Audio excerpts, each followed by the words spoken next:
Hi students, very good morning. Welcome back to Sri Ramanuja Vidya Mandir. Today I would like to explain about the connective tissue. In the previous class I have explained different types of connective tissue what we have in our body. So once again I would like to give a small recap about the previous class, then I'll start today's topic, right? Connective tissue students, it is of three types. Proper connective tissue, I'll write on the board, then I'll explain. Connective tissue, right? So it is basically three types. First type is proper connective tissue, and second one is supportive connective tissue, and the third one is fluid connective tissue. Okay, under proper connective tissue we are going to learn about adipose and areolar connective tissue, and the last type is fibrous connective tissue.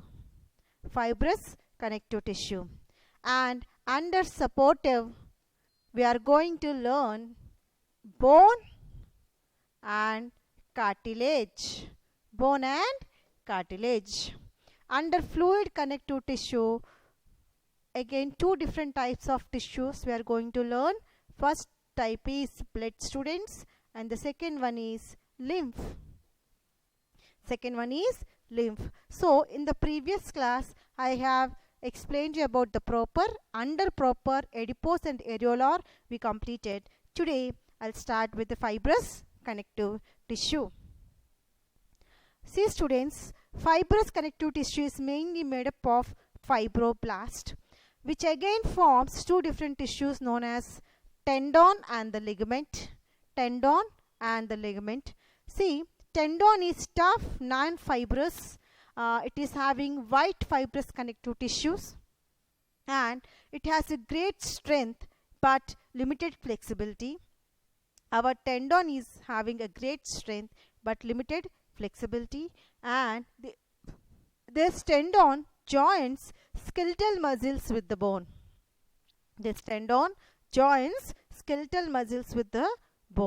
Next type is ligament. Ligament is dense yellow fibrous connective tissue. It has considerable strength and high elasticity. Our ligament is having the considerable strength and high elasticity. Functions: ligament binds a bone with another bone, thereby allowing the bending and rotation movements over a joint. So this ligament connects a bone to the other bone, so this allows a kind of movements, right? This is about the tendon and the ligament. Now I'll show that diagrammatic representation of the tendon. See students, here we have the tendon, and here we have the tendon, and here at the joints we are having the ligament. Okay, see students, ligament, it is connecting the one bone with the other bone. This is first bone and this is the second bone. So these one and two bones are getting connected by means of a ligament, a fibrous tissue, that is a ligament. Okay, see, tendon is supposed to be present near the muscle tissue, so it is having direct connection with the skeletal muscle with the bone, so it is helps for the particular part for the movement and the locomotion. So this is about the tendon, and one more slide I have kept, that is, it is showing the tendon binds muscle to the bone, skeletal muscle, this is the bone, and the ligament binds bone to bone. Okay, this is the joint, right? Next,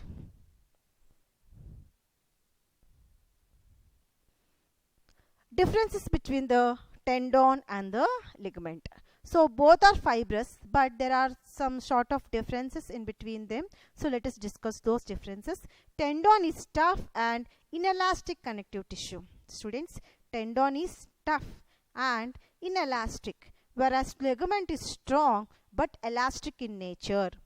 Next, tendon contains parallel bundles of fibers are known as collagen fibers, whereas this ligament having the collagen fibers arranged in the various directions. So the way here it is parallel, and so in the next case, that is in the ligaments, so in various directions these fibers are arranged. Next, tendon lacks yellow elastin fibers, whereas yellow elastin fibers are present in the ligament.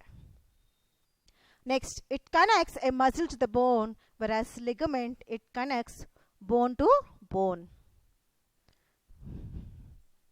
This is about the differences between the tendon and the ligament. So now we are going to learn about the supportive connective tissue. Under supportive, we are going to learn cartilage and the bone. So let us start the supportive connective tissue. Supportive connective tissue in which matrix is rigid and the living cells occurs in the fluid filled spaces called lacunae. Students, it is rigid and the living cells are occurred in the lacunae. And here it is of again two types. I said no, cartilage and the bone. First we are going to discuss about the cartilage. Cartilage is non-porous. Cartilage is non-porous. It is not having any pores on its surface, right? And firm but flexible supportive tissue. It has solid matrix in which it is composed of chondrin. See students, so it is having solid matrix in which a protein is there, that is the chondrin, and that chondrin is secreted by the cells known as chondrocytes. Chondrocytes lie in the matrix singly or in the form of groups surrounded by a fluid filled space called lacunae. So if these are the cells and the space between the two different cells or in between a group of cells, it is made up of a lacunae. Right? Location. Cartilage is found in the nose tips, ear pinna, and in the epiglottis, trachea, or at end of the long bones we can see the presence of this cartilage. Function of the cartilage is it provides support and flexibility to the various parts of the body. This cartilage, students, providing support as well as flexibility to the concerned part of the body. This is about the cartilage tissue, students. See, supportive is again divided into bone and cartilage. Now I'll show that. See, this is the cartilage what we discussed till now. Okay, it gives support and flexibility to the concerned part, and it is soft tissue when compared to the bone. This is soft tissue. Next we'll go on to the next supportive tissue, that is bone. Okay, bone is strong, rigid, non-flexible tissue. See students, bone is strong, rigid, and it is non-flexible tissue. Non-flexible tissue. It consists of solid matrix with fluid filled lacunae, and it is having osteocytes. So the cells which are present in the bone are known as osteocytes and also called as bone cells. Simple, bone cells. Okay, you should remember the other name of bone cells is osteocytes. In the cartilage, what we have, students? Chondrocytes. Whereas in the bones we have osteocytes, or also known as bone cells. And one more important point, these cells are made up of a protein known as ossin. The protein known as ossin along with this protein, it is also having some minerals, calcium, phosphorus and magnesium. Because of these minerals only, our bone having the hard nature or hard texture. Okay. Next, one more important point. Osteocytes lies on the lamellae and give support the branched process which join with those of the adjoining cells. Some bones have a central cavity that contain a tissue that produces the blood cells. See, if it is a bone, right, and bone is having the central cavity, that is known as bone marrow. A soft tissue which is present at the central canal of the bone is known as bone marrow. This is the site for RBC production. These are the sites for RBC production, and this bone is covered by a sheath known as periosteum.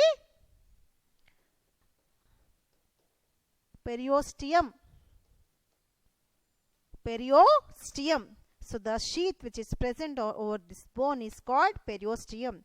Next, a layer of osteoblast or bone forming cells lies below it. Okay, this is about the bone tissue, and I'll show the diagrammatic representation of the bone here. See students, it is the structure of bone on the slide, and bone, it is also having the blood vessels connection, right? So blood, there is a connection with the blood is going to flow into the bone tissue. So the reason, so whatever newly synthesized RBC cells, means newly synthesized red blood cells should add to the blood, no? So for that purpose, it is having the connection with the blood vessel, and so the blood vessels are present in the Haversian canal. Okay, the blood vessels are present in the Haversian canal bone. The cells which are present in the bone are known as osteocytes, and it is bone is strong and non-flexible. It is rigid, and it is having the collagen fibers, and it is having a protein known as ossin. And along with the protein, it is also having the calcium, phosphorus, magnesium minerals. Because of this presence of these minerals only, our bone used to be very strong and hard in texture.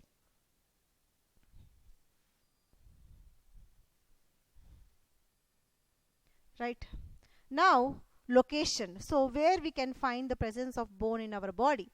So, bones are found all around the body. So, maximum bones are found all around the body. Actually, the reason is that, so why it is known as supportive tissue means, see students, so inside our body, I think already we discussed different tissues, muscles, flesh, and different cells are used to be present in our body, like they'll form organ system. Like, so this whole organs enclosed in a cage like thing, or a support cage thing, that is nothing but the skeletal system. That skeletal system is formed by the bone as well as the cartilage. So we are the human beings, we could able to stand properly on the floor, means so there is something hard tissue that is making us to stand properly on the floor. So that means it gives, the skeletal system gives structure and shape and support to the whole body. Because of these bones only, we could able to stand, we could able to walk, we could able to run, everything. So that is the importance of bone tissue what we have in our body. And it forms supportive framework of the body. Just now I explained, it gives structure, supportive framework to the body. It forms supportive framework of the body, and it provides surface for attachment of many muscles on the bone. So there will be a presence of n number of muscles, right? So it forms joints that take part in the body movement and locomotion. So due to the presence of these joints only, we could able to walk and move from one place to other place. This is nothing but the locomotion. Red bone marrow of bones forms red blood cells. Okay, so actually the lifespan of RBC students, the lifespan of RBC is 120 days, right? 120 days. So this RBC is also known as erythrocytes. In the next class I'll explain you all these, students. Okay, so the other name of red blood cells is erythrocytes. Actually the lifespan of this RBC is 120 days. After the particular time they'll be dying. Okay, so though that cells will be replaced by the bone marrow. So reason is that in the bone marrow we are going to have the erythropoiesis, means so it's a process where erythrocytes are being synthesized. And bone is a reservoir of calcium, phosphorus and other minerals. So due to the presence of these minerals and the minerals only, our bone have the tough and strong in nature. This is about the location. See, students, differences between the bone and cartilage. So though they are the supportive tissue, but there are a lot of differences and variations are there in between the bone and the bone and the cartilage.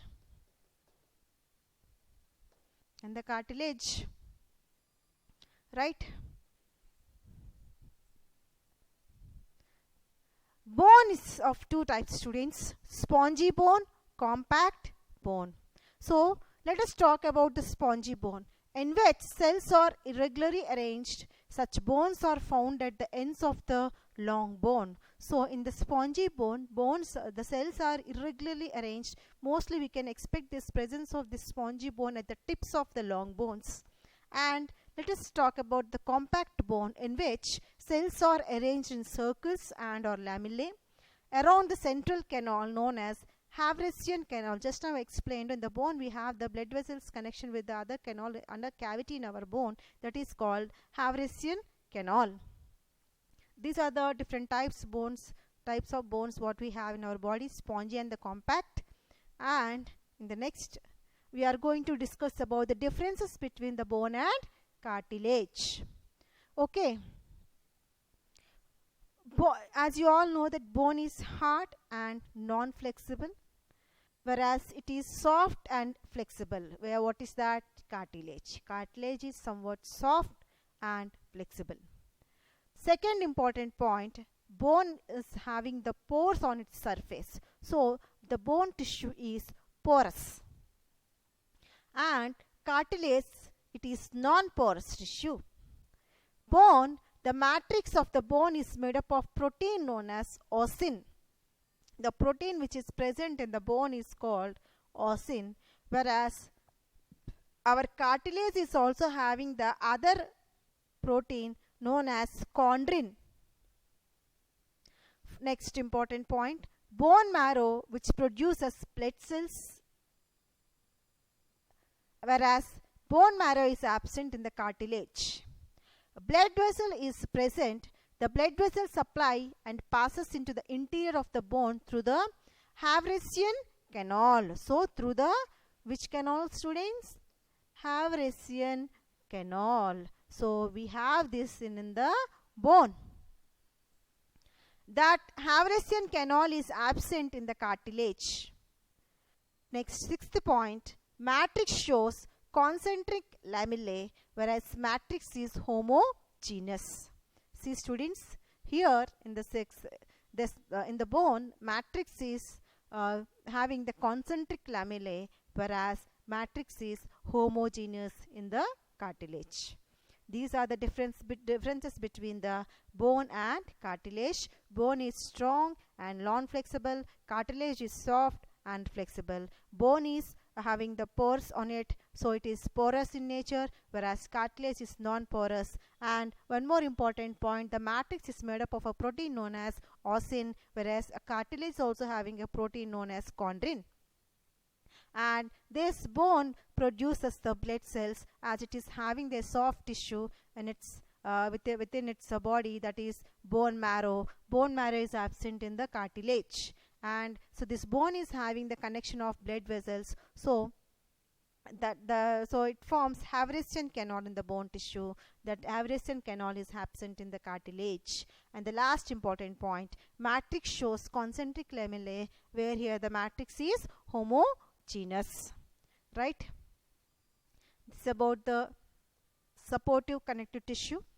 So today's class I have explained about the fibrous fibrous tissue, and under the fibrous we have studied about ligament and tendons. Again, under supportive connective tissue, bone and the cartilage we have discussed till now, and one more connective tissue is pending, that is fluid connective tissue. Under the fluid connective tissue we are going to learn about the blood and the lymph. So these are nothing but the fluid connective tissue. So in the form of fluid, this connective tissue is connecting the different parts, different organs of the whole body. That is the reason. So blood is well known as fluid connective tissue. Not only blood, we have other fluid connective tissue, that is the lymph. So about these two we are going to learn in the next class. Okay, that's all for today, students. I hope you understood my class. Thank you for watching all my videos, and keep watching all the videos, students, so then only you could able to understand the content and the concept. Otherwise, even if you'll miss one class in between, so you can't connect to the topic.